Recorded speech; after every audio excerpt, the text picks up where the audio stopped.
Hello hi అందరికీ నమస్తే. మీ మడూరి వ్లాగ్స్కి స్వాగతం.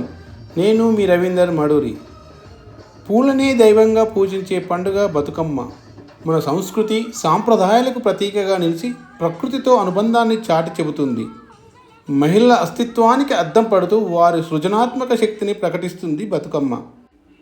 పూల అమరిక నుంచి పాటల ఆలాపన వరకు ప్రతిదీ మనోహరంగా ఉంటుంది. మహిళలకు మహా ఇష్టమైన పండుగ బతుకమ్మ పండుగ. 9 రోజుల పాటు జరుపుకునే బతుకమ్మ పండుగను మొదటి రోజున ఎంగిలిపూలు బతుకమ్మతో ప్రారంభిస్తారు. ఈ 9 రోజుల వేడుకల్లో తంగేడు, జిల్లేడు, గునుగు, బంతి, చేమంతి ఇలా ఎన్నో పువ్వులు ఈ పండుగ కోసమే పూశాయా అనిపిస్తాయి. బతుకమ్మ పండుగను ఆధ్యాత్మిక సాధకులు సామూహిక శక్తి ఉపాసనంగా, ఆత్మ చైతన్యానికి మేల్కొల్పుగా భావిస్తారు. కాకతీయుల కాలంలోనూ బతుకమ్మ పండుగ వైభవంగా జరిగేది అని తెలుస్తుంది. తెలంగాణలో ప్రసిద్ధమైన బతుకమ్మ పండుగను పోలిన వేడుకలు ఓనం, అట్లతద్దే, కోలాటం, దాండియా, గొబ్బెమ్మ ఇలా నామరూప భేదాలతో దేశమంతా కనిపిస్తాయి. బతుకమ్మను వివిధ రకాల పూలతో అలంకరిస్తారు. అనేక నైవేద్యాలను సమర్పిస్తారు. పూలను పేర్చడం ఒక సృజనాత్మక ప్రక్రియ. తంగేడు, బంతి, గునుగు, గుమ్మడి, తీగెమల్లె, మంకెన, పోకబంతి, కనకాంబరం, గన్నేరు ఇలా పలు రకాల పూలతో బతుకమ్మలో కొలువుతీరుతాయి. పైన పసుపుతో చేసిన గౌరమ్మను పెట్టి చుట్టూ దీపాలతో తీర్చిదిద్దడం సాంప్రదాయం. కొందరు ఈ గౌరమ్మను బొడ్డెమ్మ అని పిలుస్తారు. ఇంకొందరు బతుకమ్మనే బొడ్డెమ్మగా వ్యవహరిస్తారు. ఎవరికి వారు మొదట ఇంట్లో బతుకమ్మను పూజించి తర్వాత తమ వీధిలో విశాల ప్రాంగణంలోకి చేరుస్తారు. అందరూ బతుకమ్మల చుట్టూ వలయాకారంలో తిరుగుతూ పాటలు పాడుతారు. చివరకు సమీప చెరువులో నిమజ్జనం చేస్తారు.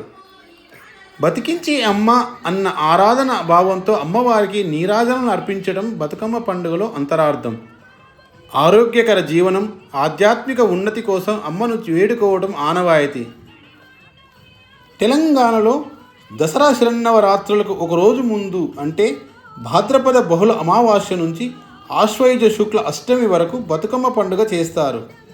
బతుకమ్మను లక్ష్మీదేవి, పార్వతీదేవుల అంశంగానే కాదు, శ్రీచక్ర శోభితంగా ప్రకృతికి ప్రతిరూపంగా తమ ఇంటికి ముత్తైదుగా భావిస్తారు. ఆ సంగతులన్నీ పాటలుగా ఆలపిస్తారు. శ్రీలక్ష్మీదేవియు ఉయ్యాలో, సృష్టి బతుకమ్మయే ఉయ్యాలో, 100 నోముల నోచి ఉయ్యాలో, 100 మందిని గాంచే ఉయ్యాలో, జగతిపై బతుకమ్మ ఉయ్యాలో, శాశ్వతంబుగా వెలిసే ఉయ్యాలు అంటూ స్తుతిస్తారు, కీర్తిస్తారు. ఇలా గీతాలతో అమ్మవారిని ఆరాధించటమే కాదు, మదిలోని కష్ట సుఖాలను, పురాణ కథలు, చారిత్రక ఘట్టాలను ఆవిష్కరిస్తారు. 9 రోజుల పాటు నిర్వహించే బతుకమ్మ పండుగను ఒక్కో రోజు ఒక్కో పేరుతో నిర్వహించడం సాంప్రదాయంగా వస్తుంది. తొలి రోజు బతుకమ్మను ఎంగిలిపూలు బతుకమ్మ అంటారు. ముందు రోజు కోసిన పూలను నీళ్ళలో వేసి మరునాడు అలంకరణకు వాడటం వల్ల అలా పేలుస్తారు.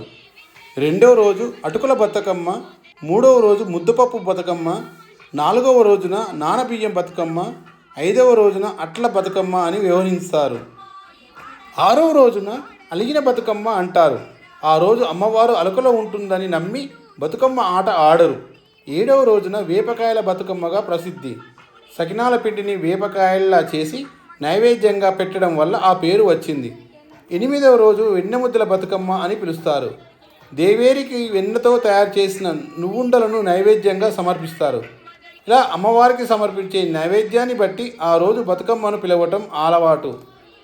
9వ రోజు సద్దుల బతుకమ్మ అంటారు. ఈ 9 రోజులు ముగిశాక పోయిరా బతుకమ్మ పోయిరావమ్మ, మళ్ళొచ్చే ఏడాది తిరిగి రావమ్మ అని వేడుకలు పలుకుతారు. ఫ్రెండ్స్, ఇప్పటి వరకు మీరు బతుకమ్మ పండుగ గురించి తెలుసుకున్నారు. ఇక మనం మా ఊరి కీసరలో మా కాలనీలో జరిగిన మొదటి రోజు ఎంగిలి బతుకమ్మ సంబరాలు చూద్దాం పదండి.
ఫ్రెండ్స్, మీకు ఈ వీడియో నచ్చితే లైక్ చేసి మీ మిత్రులు శ్రేయోభిలాషులకు షేర్ చేయండి. నా యొక్క ఛానల్ని సబ్స్క్రైబ్ చేసుకోండి, అందరితో చేయించండి. మన సంస్కృతి సాంప్రదాయాలు, పండుగల విశిష్టత, మన పరిసరాల్లో ఉన్న ఆలయాలు, చారిత్రక కట్టడాలు, వాటి విశేషాలు తెలియజేయాలనేదే నా ప్రయత్నం. మీరు నన్ను మరింతగా ప్రోత్సహిస్తే ఇంకా మరిన్ని మంచి వీడియోలు నా ఛానల్ ద్వారా తెలియజేసేందుకు మీ ముందుకు తీసుకువచ్చేందుకు ప్రయత్నిస్తాను. సదా మీ సేవలో రవీందర్ మడూరి. బాయ్, ఉంటాను.